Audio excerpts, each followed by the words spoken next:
Welcome to our channel. Today we how to configure ProConnect Tax Online for multiple entities. Full guides. To configure ProConnect Tax Online for multiple entities, begin by logging into your ProConnect Tax Online account.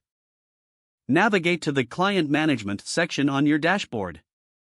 Click on the Add Client button to create a new entity. Enter the necessary information for the new client, including the entity type, name, and address. Once you have filled in the details, click Save to create the client profile. Return to the client list and select the newly created entity. In the client profile, navigate to the Settings tab. Here, you can customize preferences specific to this entity. Make sure to set the appropriate tax year and entity classification if needed. Next, go back to the Client Management section. Repeat the process for each additional entity you want to configure.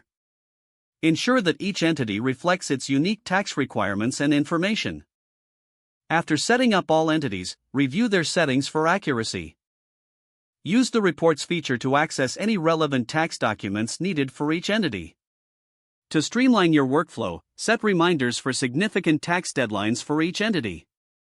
Once everything is set, you can easily switch between entities from your dashboard. Ensure you periodically check for any updates to ProConnect Tax Online to maintain compliance and functionality.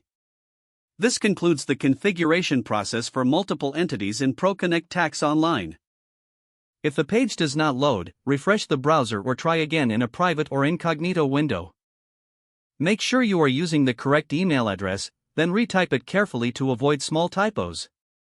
If your password is not accepted, use the reset option and create a new strong password you can remember. Check your spam folder for verification or security emails, then complete any requested confirmation steps. Enable two-factor authentication if available to improve account security and reduce unauthorized access risk. After signing in, review your profile details so your contact information and settings are accurate and current. If you see an error message, note it down and try again after restarting your device and internet connection. Log out when you finish, especially on shared devices, to keep your account and payment information secure.